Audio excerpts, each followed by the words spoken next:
back when I was in corporate, I always historically worked in manufacturing companies. And if there was inefficient process on the factory floor that was causing, 5-10% waste, you would have lean consultants crawling all over it.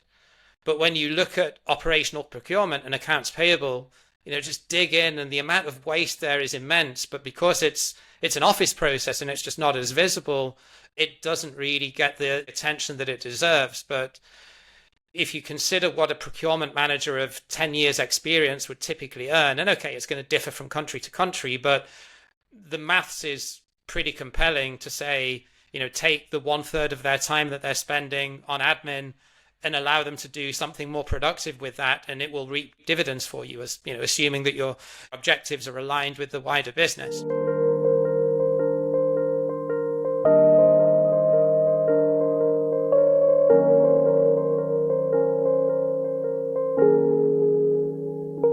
Thanks so much for joining another edition of The Never-Ending Climb for a Stronger Supply Chain and Procurement. Today, welcome back, James Meads. Thank you so much for joining us again. James, for those of you that don't know him, is a procurement evangelist and analyst, and is so well known. He actually has his own analyst team.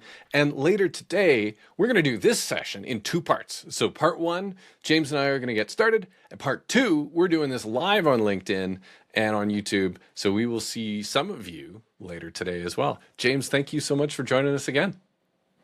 Awesome to be back, Sean. Thank you for having me. And yes, we're going to be doing a deeper dive into this in our LinkedIn Live. And if you give it a day or 2 to get it edited, it will also be up on YouTube, on my YouTube channel. So if you love this conversation and want to watch the full version, just check out the Procurement Software channel on YouTube, and you should be able to find it there.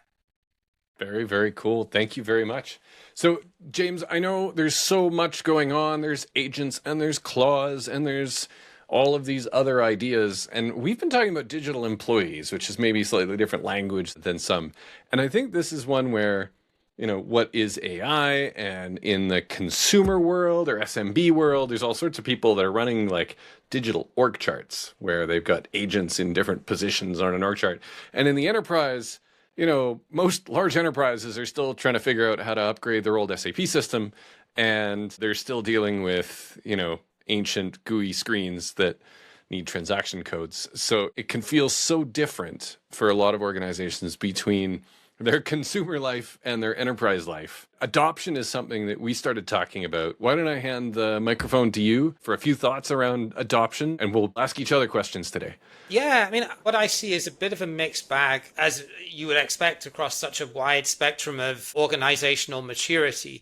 But you're certainly right that, a lot of what you see on LinkedIn is typically going to be the top 10, 20% of procurement professionals that are interested in this topic and are actively engaging and commenting and are curious about it. But then there's a lot that's sort of below the iceberg, where you've got organizations where folks haven't been trained and they've just been airdropped some permissions in Copilot with maybe an email or a 30-minute lunch and learn from IT that they couldn't attend because they had another meeting. And then it's sort of, there you go, everyone's a Copilot expert now. So I do think that, there are a lot of people that are not laggards or that are not resistant to change, but struggle to be able to put a basic prompt together in Copilot because nobody's really shown them how to do it. And if you've got 1,000 other priorities, then, what are you going to do first? Figure out something that you're a little bit apprehensive about using, or are you going to just fix what's in your inbox, which is like the highest priority? It's I empathize with users that aren't really given the tools to do their job properly and the training to be able to enable them to do it. Yeah, there's an awful lot of folks out there that they can spell ChatGPT, but even if they had a better tool, right now they can really just chat with it. And I don't think there's too many procurement professionals that are asking for a better chatbot or a better Trello board to track the things that they already need to do, because they're already drowning in all of the things that need to get done. And a lot of those things are really simple administrative things. I think that's really the key point around adoption, right? Is there are people drowning in just processing, following up on invoices that did not properly match, or they're looking for PO confirmations, or they're needing to go and get a few extra bids on something, and whatever that thing wasn't defined well enough, so they really need to go and figure out what that looks like, or they're trying to chase down that contract that was signed 6 months ago that should be easy to find. Yeah, absolutely. And a lot of that is down to systems just not being able to talk to each other, because in a legacy enterprise environment, you're going to have some tech that's maybe quite old and isn't particularly user friendly. And usually that's going to be whichever ERP system you're using, it's probably going to be your ERP system that's top of that list. And the amount of work, the amount of administrative waste that I see in procurement from just having skilled knowledge workers having to copy and paste things from email or from one system into another, that's where the waste is in procurement. I mean, yes, we're never going to be able to fix suppliers that don't deliver on time or deliver goods that are not the right quality. I mean, there are systems that you can use to improve on that, but you're never going to completely get away from day-to-day operational issues that you have to fix.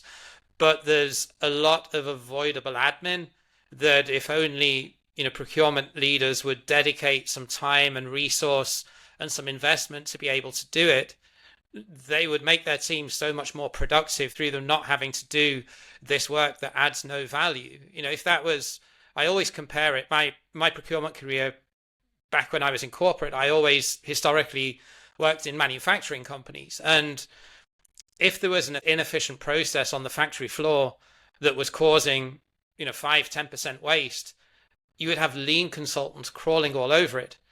But when you look at operational procurement and accounts payable, just dig in, and the amount of waste there is immense. But because it's an office process and it's just not as visible, it doesn't really get the attention that it deserves. But if you consider what a procurement manager of 10 years experience would typically earn, and okay, it's going to differ from country to country, but the maths is pretty compelling to say, take the 1/3 of their time that they're spending on admin and allow them to do something more productive with that, and it will reap dividends for you, as assuming that your objectives are aligned with the wider business. One of the most powerful ways of describing that was a CFO and a COO at a manufacturer that were describing to me how they always knew what a great employee looked like and felt like, and they just seemed to take care of so many things, and the emergencies didn't really seem to come up because things always just seemed to be handled. And describing what a great employee looked like and felt like to them, and that difference, the contrast of the most amazing leaders that they had that either were or had worked for them, this sense of they just have it handled. How do they do that? And part of it's prioritization, but also the ability to go and make the administrative work as seamless and streamlined as possible. And so this ability to kind of work oneself out of a job. And the teams that are really separating themselves, and the organizations that are separating themselves right now, are the ones that are allocating their manpower, their effort to optimization. Right? It's moving to a systems design. It's moving to a go run the better, leaner organization. But that doesn't always mean that you're pulling headcount out. Sometimes it does, especially at I'll call it the rank and file administration. But it often means that the leader that's there is the one who's driving the change to take out the wasteful distraction from solving the fundamental point. And I'll use the term distraction because we used to think that this was just administrative work, but some of this administrative work still needs to be done to do the job well. But it distracts from the most important critical thinking elements of getting what you need where you need it. And I think that's really the difference between the teams that are amazing and the teams that are functioning really well, and the teams that are just perennially feeling like they're stuck or they're always behind. And I think this is one of those things as leaders, we can create an opportunity. One, there are leaders in the organization that are going to be the right people to lead the systems design. And then there are other leaders who maybe they were really good at running something, but not necessarily designing the iteration and evolution of it. And so at the executive level right now, this is one of those really hard things for a CFO, for a COO to go in and look at those. Do I have the right person who's able to design that next level system to help prioritize the things that really matter, right? And the things that really matter are not the administration, but that also in many cases doesn't mean that we can ignore the administration. It just distracts us from that next level work that we really need to be optimizing for. I feel like that's one of the things that a lot of leaders want to be able to get their heads to.